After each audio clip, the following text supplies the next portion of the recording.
المشاهدون الأكارم، أسعد الله أوقاتكم أينما كنتم بكل خير. نشرة الأخبار نقدمها لكم من تلفزيون دولة إريتريا، نسهلها كالعادة بأهم وأبرز العناوين.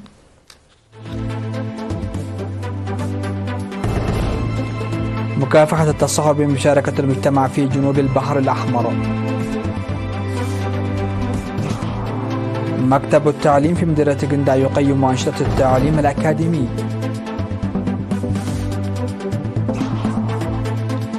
جهود لتطوير سباق الهجن في القاش بركة.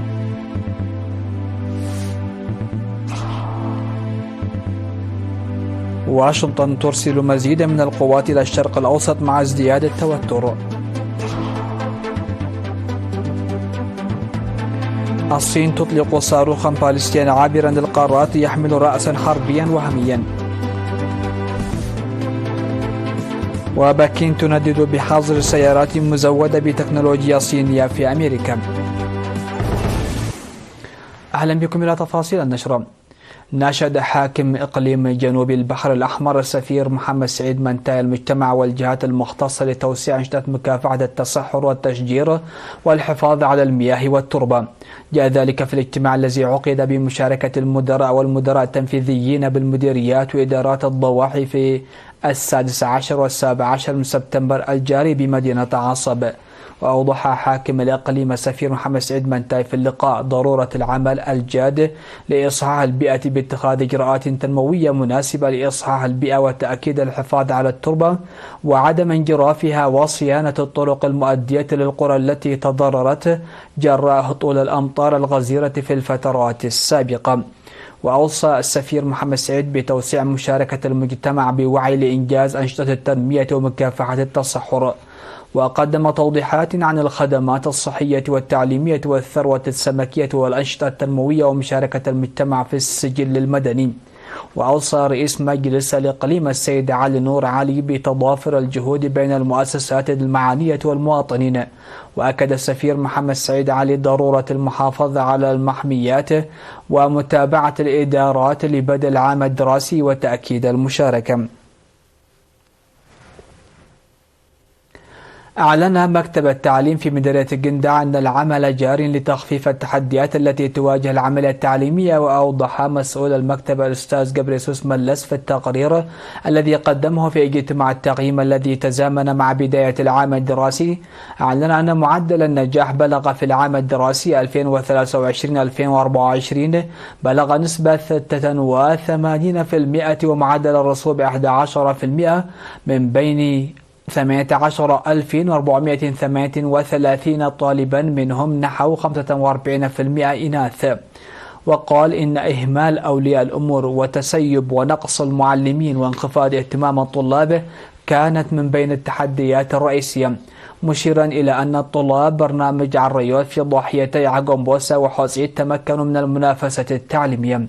وذكرت السيدة آمنة صالح مسؤولة الإدارة والمالية في مكتب التعليم بإقليم الشمال البحر الأحمر، ذكرت أن الحملات التي قام بها أعضاء البرلمان والمجلس لضمان جودة التعليم وتعزيز مشاركة المرأة كانت فعالة. وقال مدير مديرية قندع السيد عمر يحيى أن التقييم يلعب دورا مهما في تحديد نقاط القوة ومواجهة التحديات، داعيا لتعزيز العلاقة الثلاثية بين أولياء الأمور والطلاب والمعلمين للحد من مقاطعة الدراسة. ودعا المشاركون أخيرا إلى إيجاد حلول فورية للنقص في رياض الأطفال في المدينة وتوسيع فرص التعليم المسائي والتحقيق الفعال في حالات مقاطعة الطلاب وتسيب المعلمين واتخاذ الإجراءات التصحيحية. وتوجد 36 مدرسة في مدينة قندع تقدم خدمات منتظمة من مرحلة ما قبل التعليم النظامي وحتى المرحلة الثانوية. وجهت دعوة لتطوير سباق الهجن كرياضة في إقليم القاش بركة. وأوضح حاكم الإقليم السفير محمود علي حروي الذي حضر سباق الهجن المنظم في 21 من سبتمبر في مديرية هيكوتا أن الإقليم غني بالماشية بشكل عام والإبل بشكل خاص، ويجب القيام بالدراسات الدقيقة لمعرفة جمال السباق وتمهيد الأرضية لتربيتها بوسائل حديثة.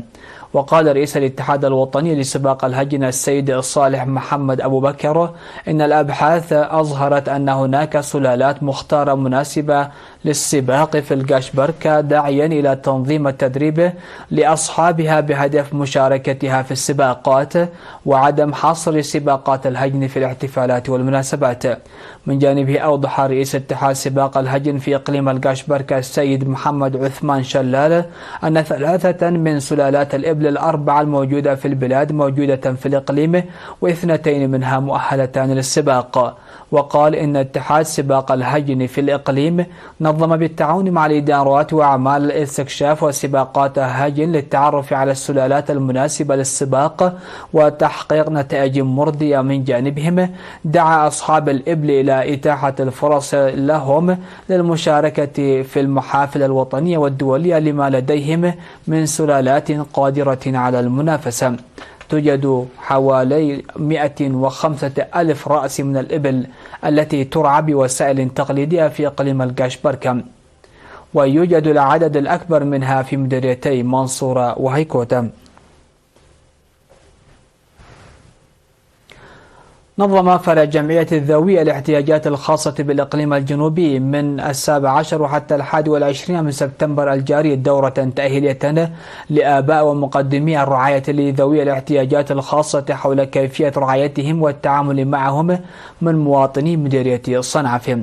وأوضح مسؤول الجمعية بالإقليم السيد صالح أغوث أهمية معرفة المجتمع بالمشاكل الصحية التي يواجهها ذوي الاحتياجات الخاصة لتنميتها والتعامل معها وتقديم الرعاية اللازمة. وأوصى السيد سالم مدراء الضواحي والأعيان والآباء لبحث والتعرف عن الأطفال الذين يعانون عن المشاكل المماثلة، حيث تم التعرف على 61 حالة فقط بالمديرية حتى الآن، مع احتمال وجود عدد آخر لم يتم التعرف عنه وتقديم ما يلزمه بعد. وناشد مسؤول الجمعية بمديرية صنعاء السيد محمد عبد القادر المجتمع للتعامل اللائق مع متلازمي تلك الإعاقة وعدم تجاهل معاناتهم ومشاركتهم في الأنشطة الاجتماعية فقط، بالإضافة إلى نبذ المعتقدات المتخلفة كالتي لا تولي الاهتمام والاعتبار لهؤلاء الفئة كأشخاص. وأضاف مسؤول الخدمات الصحية بالمديرية السيد أسير الأزار أن حالات الإعاقة تلك تتحسن بتلقيها الرعاية الطبية المناسبة على عكس تستر المجتمع للحالات والاعتماد على العلاجات البلدية غير المدروسة نظرا إلى الأضرار النفسية والصحية التي تنتج عنها. وذكر مدير مديرية صنعاء السيد إدريس علي شكر أهمية وعي المجتمع بقضايا ذات الاهتمام العام لاحتواء الأطراف التي تعاني من مشاكل صحية وخلقية، بالإضافة إلى الضرورة والأهمية الكبرى لمثل هذه الدورات لتأهيل وتقديم المساعدات المهنية واكتساب الخبراء للتعرف على الحالات بتقييم أوضاعها. وعبر المتدربون عن بالغ امتنانهم بالفوائد التي سيتمتعون بها في التعامل مع أبنائهم وتسهيل عملية تقديم الرعاية.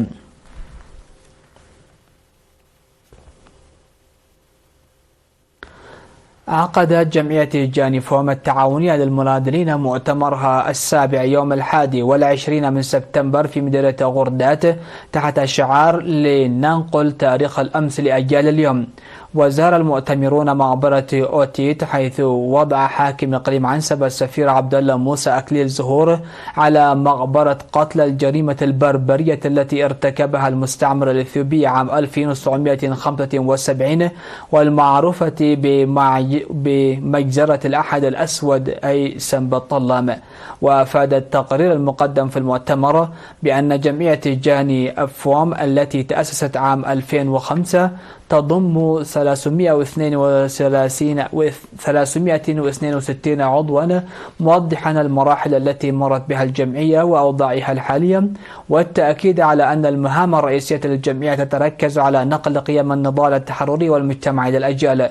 وقال السفير عبد الله موسى إن على أعضاء الجمعية تحمل المسؤولية والقيام بالواجب لتوريث الشباب مراحل النضال وتحدياته، وكذلك صمود وتفاني الشعب والمناضلين.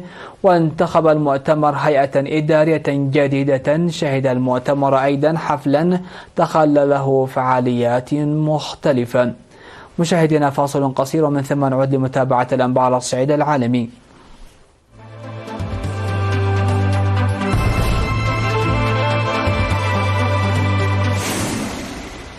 أهلا بكم. على الصعيد العالمي، أعلنت وزارة الدفاع الأمريكية أن الولايات المتحدة سترسل عددا محدودا من القوات الإضافية إلى الشرق الأوسط في ظل التوترات المتصاعدة في المنطقة من دون أن تذكر تفاصيل إضافية.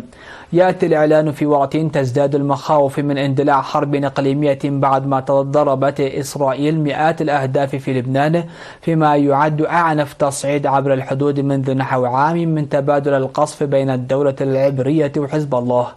وقال المتحدث باسم البنتاغون المايجور جنرال بات رايدر للصحفيين في ضوء التوتر المتزايد في الشرق الأوسط: ومن باب الحيطة والحذر نرسل عددا محدودا من العسكريين الأمريكيين الإضافيين لتعزيز قواتنا الموجودة بالفعل في المنطقة، رافضا تقديم المزيد من المعلومات لأسباب أمنية.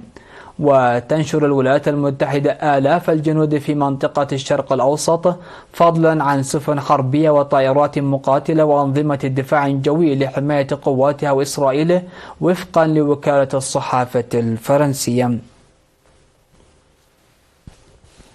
أعلنت وزارة الدفاع الصينية أن الجيش الصيني أجرى تجربة صاروخية بإطلاقه فوق المحيط الهادئ صاروخا باليستيا عابرا للقارات. وقالت الوزارة في بيان إن القوة الصاروخية في جيش التحرير الشعبي أطلقت باتجاه أعالي البحار في المحيط الهادئ صاروخا باليستيا عابرا للقارات يحمل رأسا حربيا وهميا، وقد سقط الصاروخ بدقة في المنطقة البحرية المحددة سلفا. ولم توضح الوزارة أين تحديدا سقط الصاروخ ولا طبيعته. وتعد الصواريخ الباليستية العابرة للقارات من أقوى الأسلحة في العالم، ويمكنها حمل رؤوس حربية نووية. وأجرت الصين في العقود الأخيرة عملية تحديث ضخمة لجيشها، وهي تزيد ميزانيتها العسكرية كل عام بالتوازي مع نموها الاقتصادي. من جهة ثانية، أعلنت وزارة التجارة الصينية أنها تعارض بشدة قرار المحكمة الأمريكية حظر بيع السيارات التي تدخل في صناعتها التكنولوجية الصينية والروسية في أسواقها باسم الأمن القومي. ويتعلق النص الذي أعلنته وزارة التجارة الأمريكية بالبرمجيات والوحدات الطرفية التي تسمح للمركبات بالتواصل مع الخارج عبر أجهزة الاستشعار والهواتف الذكية مثلا، ولا سيما للمساعدة في القيادة والقيادة الذاتية. وقالت وزارة التجارة الصينية في بيان إن هذا القرار الأمريكي لا يستند إلى أي حقائق وينتهك مبادئ اقتصاد السوق والمنافسة النزيهة. ويندرج الإجراء الجديد في إطار تشدد حكومة جو بايدن تجاه الصين. ومنتصف سبتمبر أعلنت الولايات المتحدة أن السيارات الكهربائية المستوردة من الصين ستخضع لضريبة بنسبة 100% اعتبارا من 27 من الشهر الجاري.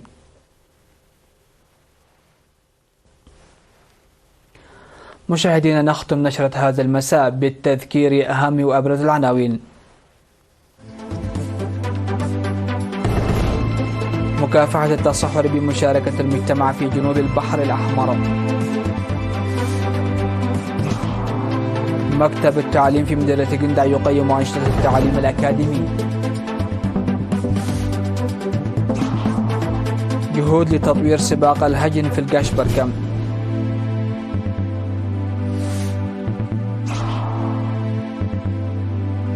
واشنطن ترسل مزيدا من القوات إلى الشرق الأوسط مع ازدياد التوتر. الصين تطلق صاروخا باليستيا عابرا للقارات يحمل رأسا حربيا وهميا. وبكين تندد بحظر سيارات مزودة بتكنولوجيا صينية في أمريكا. مشاهدينا، هكذا نكون قد وصلنا وإياكم إلى نهاية نشرة هذا المساء. شكرا لحسن الاستماع والمتابعة، ودمتم في أمان الله.